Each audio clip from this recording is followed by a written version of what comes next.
everybody, I'm back in limited capacity, but I've got a party to go to, and when I go to a party, I always like to bring something.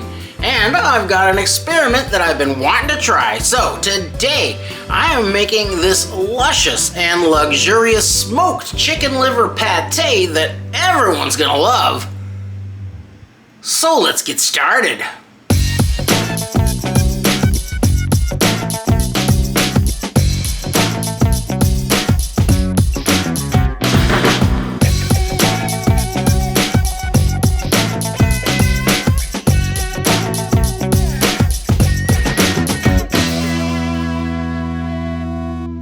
I spent a good amount of time thinking about how I could safely get smoke into these livers without overcooking them. And I could have smoked the livers in a hot smoker, but I wasn't sure if I'd get enough smoke flavor into them over the short amount of time that it would take to cook them. And an overcooked liver is just a nasty, bitter, and hard little thing.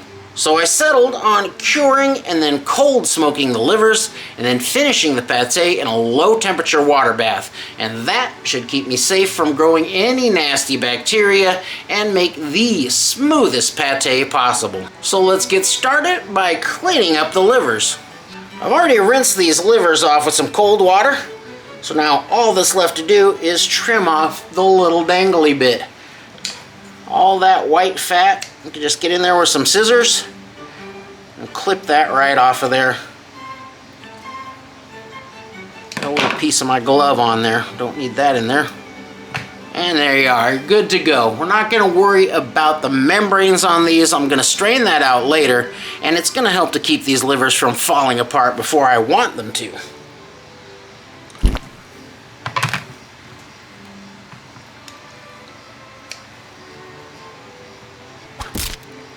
Now I've got my trimmed livers here. Now I just need to weigh these, and then we'll mix up our cure. I'm just going to call that 1 pound. Now here are the ingredients for the cure, and I'll put the measurements up here on the screen as well as in the video description below. Just got 3 ingredients for the cure today. I've got some salt, some white sugar, and some pink curing salt number 1. And just make sure you've got number 1 and not number 2. And for the math nerds out there, I'll let you know that for the weight of the livers, I am using 2% salt, 5% sugar, and 0.25% pink curing salt. I'm just going to cure these in a bag. Real easy. We'll just get those guys down in there. Get my curing ingredients in.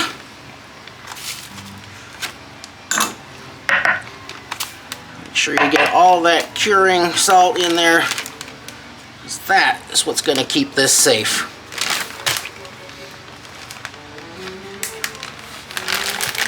There we go. Now I just want to massage that all around. Make sure it gets mixed together very, very well. And that'll do for now. Over the curing time, I'll get in there occasionally, give that a gentle massage just to stir things up a bit. And now this goes into the refrigerator to let the cure work its magic. And these livers are of various sizes and thicknesses. So while this might be ready in 24 hours, I'm going to go ahead and give it 36 hours. So this recipe does require a little bit of planning ahead. And that'll also line me up in time that I can smoke these early in the morning when it's still nice and cool outside. So, it's into the refrigerator, and we'll be back here in a day and a half to finish up this pate. It's been a day and a half, so these livers should be thoroughly cured now and safe to get out into the smoker. So, I'm going to get them rinsed off, and then we'll get these onto a rack and out into some cold smoke. So I've got a wire rack here, a little baking rack will do, as long as your livers aren't going to fall through it. And you want to get that oiled up. You could brush it with some olive oil or cooking oil or Just hit it with some cooking spray just to help keep those livers from melding with the rack. And now we just plop them on there, keeping them separate from touching so the smoke can circulate all around them. Alright, now on to the smoker. For cold smoking, you're either going to need a setup where your smoke is piped over distance from your heat source to give it time to cool before it gets into your chamber, or you're going to need a little cold smoke generator like this guy. I can set this one up pretty close to the smoker, even pump it right into the side and it'll stay pretty cold, or I can attach some tubing to the little spout there if I need it to be even cooler. Luckily, it's pretty cold out here today, so I can just set this up and shoot it straight into the side of my smoker chamber. And if these are still available, I'll put a link down in the description of the video if you want to get one of these. It's a little bit fussy, but once you get to know it, it does get the job done. So I'm going to get this thing loaded up with apple wood today because I like apple with poultry and pork, and it'll just take this thing a couple of minutes to fill that chamber up with cool smoke.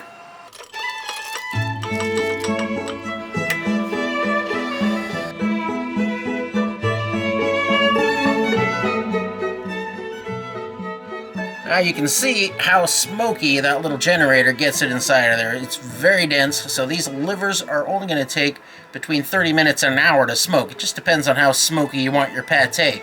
And I'll be keeping this down around 60 to 65 degrees Fahrenheit for that smoke.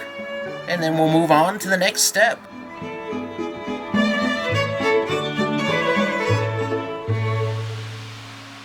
There we go.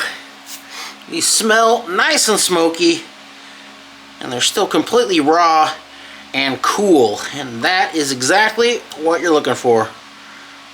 Now you want everything to stay cool through this whole process, so I'm going to put these in the refrigerator for now, and in the meantime we will cook up the flavoring.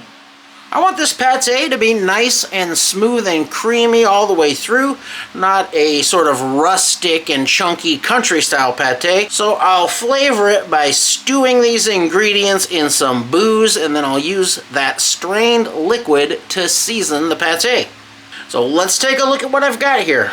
I've got some onion and some shallot, and you could use all onion, all shallot, or any kind of blend of the two that you like. My mix is nearly 50-50. The onion was a little bigger than the shallots, so slightly more onion in this mix, and that's going to be just fine.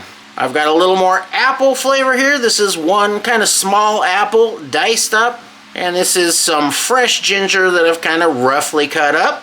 And now I've got some pate spice. And you could buy pate spice, or you can blend your own like I've done here.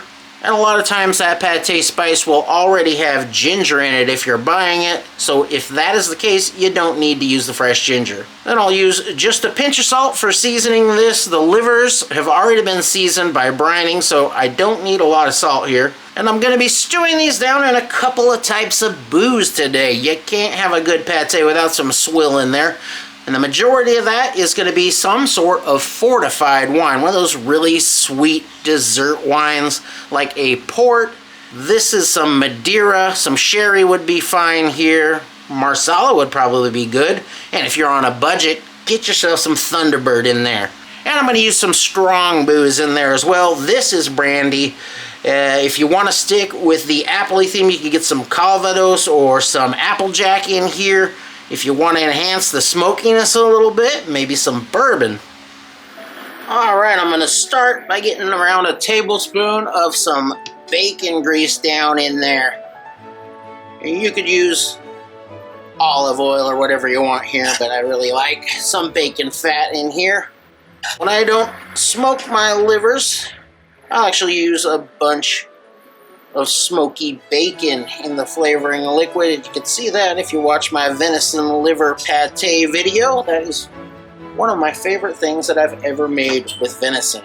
So we're just going to get this going. Medium-high heat. Alright, once your oil is heated up, go ahead and get in there with your onions and the shallot.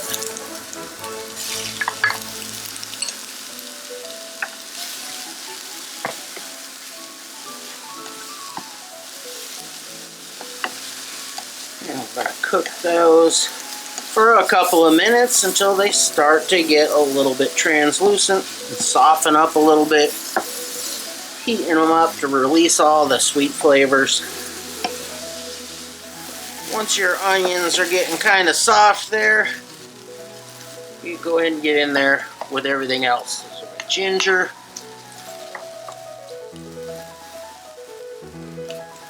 that apple. I'm just using one small apple here today. That's plenty.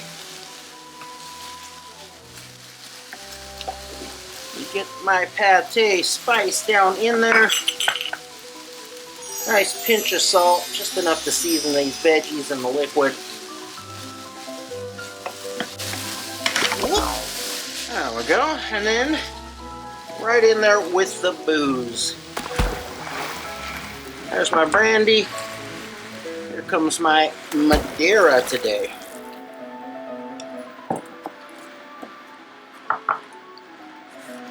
I could turn that up a little bit to get that up to a boil. Once this comes up to a consistent boil, I'll drop the heat down around medium, and then I'm going to cook this for about 3 minutes to cook off the alcohol and to soften everything up in there and release some flavors.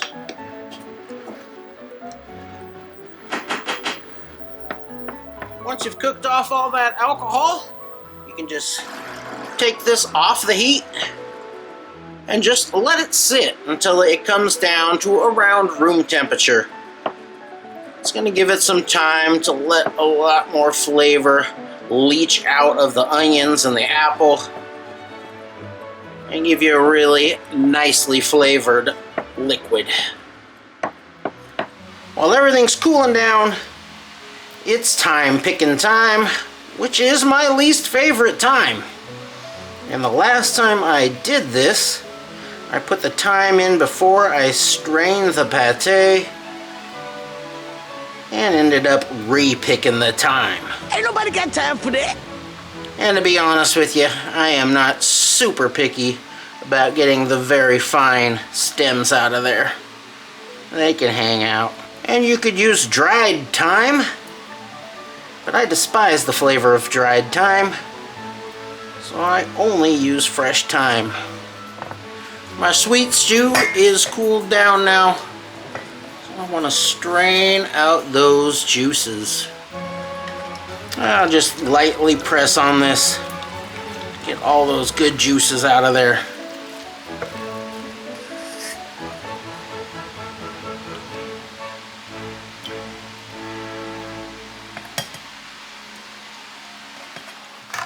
For this recipe, I'm going to be using a sous vide circulator. If you're not familiar with these, you put this down into a vessel of water and it circulates and heats the water and keeps it at a very precise temperature. And that is perfect for this recipe. The oldie-fashioned way of doing this would be to put the ramekins or jars in a water bath and then cook that in the oven, but this is far more precise and will ensure that you get perfect results every single time. I'm going to set it to 154 degrees Fahrenheit, turn that on, and this small amount, I got some earwigs in there, gross. Alright, we are all cleaned up, reset here. You're not going to find many cooking shows out there that are going to show you the earwigs that come out in their water bath. Well, this is home cooking, man. These things happen. Okay, so again, fire that up. We're setting it to 154 degrees Fahrenheit, and this little bit of water will not take long at all to hit that temperature. Now it's finally time to put this together. I've got my smoked livers, that flavoring liquid, and the thyme, and apart from those, I've got some melted butter, and this is not hot, but it's still all liquefied, and some eggs. And I will begin by putting my livers, this liquid, and the eggs into my blender bowl, and blending that for about a minute. Then I'll knock it down and blend it for another minute. And after that, I'll introduce the butter while it's still blending, and I'll just slowly pour that in there. You don't want to pour it all in there at once or it might break. And you also don't need to drizzle it really slowly like you do with the mayonnaise. You want to get a good emulsification, but it's not as delicate as if you're making mayonnaise or hollandaise even. And you don't want to over blend this because that temperature is going to be rising while you're blending it. And you want to keep this down below 100 degrees Fahrenheit, or you do really run the risk of breaking the emulsion. And what that is going to look like is, rather than a nice consistent pink kind of color, that is going to start to look like kind of cottage cheese with ketchup on it. And that is going to leave you with a gritty pate rather than a very smooth pate.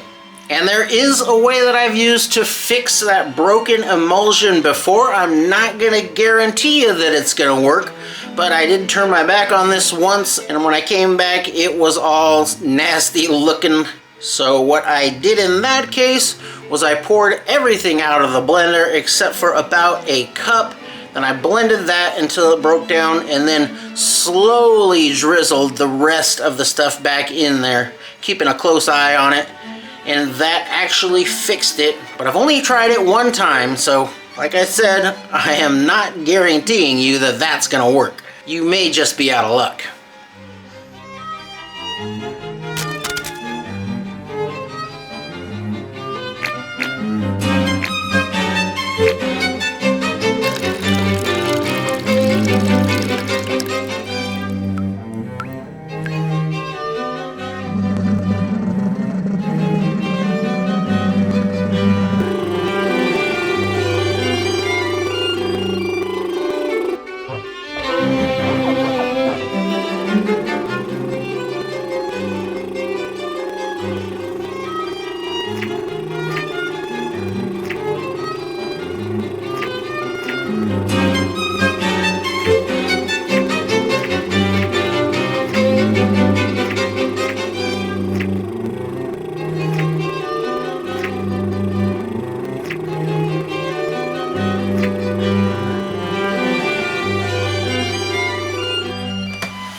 Now I'm going to strain that emulsion. And this is an optional step. Usually you're okay just going right into the jars out of the blender. But if you want the finest, smoothest pate, you're going to want to strain that out. There we go. And what's left in here is just the remnants of those fine membranes that are on the livers. We'll just get rid of that. I nearly forgot the thyme. So the last thing I do right before putting them in the jars is to stir in that fresh thyme. It's going to give you a nice little contrast of color and a little pop of flavor. And now I like to cook these right in some half-pint jars. It's very redneck couture.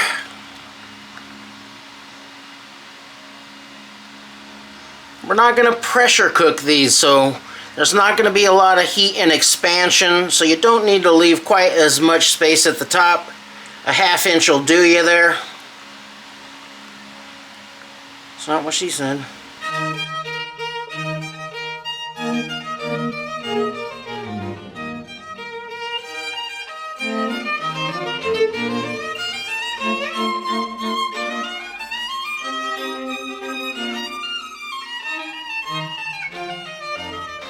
Now again, you'll see some air bubbles forming at the top here. You can just leave them. You can knock a few of them out by giving them a little tap, tap, taparoo. Or even get in there with your corn pop. Corn pop was a bad dude. And kind of bust them up. Completely optional. Now make sure that these rims are cleaned up.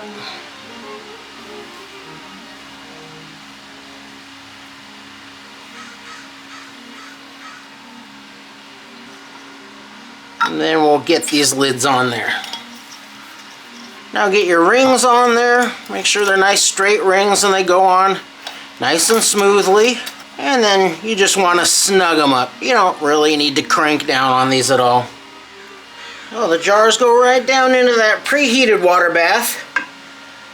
And you just want to make sure you got enough water that they are completely submerged and will remain submerged for the whole time. If you don't have a lid for your pop, you'll get a little bit of evaporation, so you want to account for that. Now these little half-pint jars will take 1 hour and 45 minutes in this water bath. Little quarter pints, you can cut that down to about 1 hour 15. And just like that, these are done. Oh, just want to get them out of the water. Then we'll let them cool a bit. Then they go into the refrigerator overnight. And we will try these out tomorrow.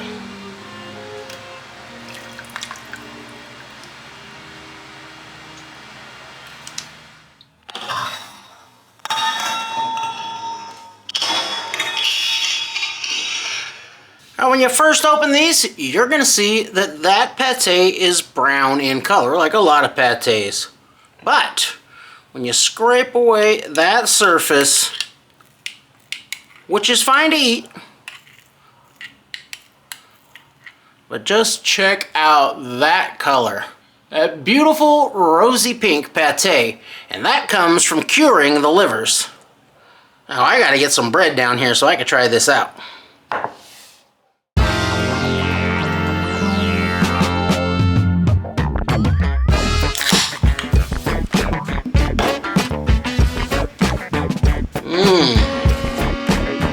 Check out that bite.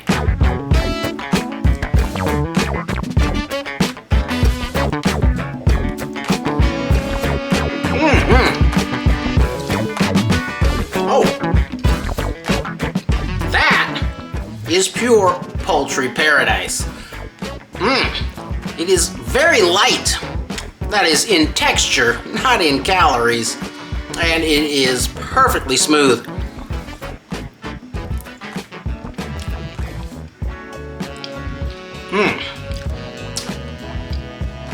It's even kind of fluffy.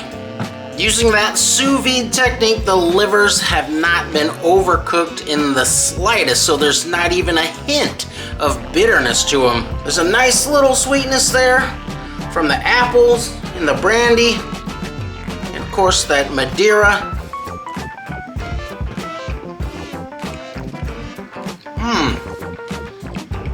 Boy, that's good. But the whole purpose of this recipe was to see if I could get smoke flavor into this pate and into the jar. And I definitely got it in there.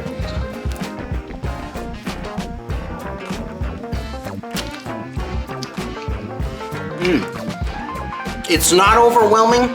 I could have taken that out to a full hour. I did 45 minutes in the smoke, but I had done a test batch with this earlier, and I used hickory smoke, and with hickory smoke at 45 minutes, it was pretty strong. Not bad, but it was really bold and smoky. So I cut that down, and I also changed to apple wood, and it came out great. Now, even though these jars are sealed, this is not a shelf-stable pate. It's not nearly acidic enough to keep it stable at room temperature. But with other cured pates that I've made, these jars are good in the refrigerator for several months. 3 months at least. I've tried them out to 6. I don't know how far I want to press that. This is wonderful, wonderful stuff. I am so glad I tried this, and admittedly, there are a lot of steps to this recipe, and I used some specialized equipment to smoke and cook this, but it was the only way I could figure to get the result I wanted, and I got exactly what I was after. Rich and creamy pate that's got a beautiful color and flavor, and no salmonella.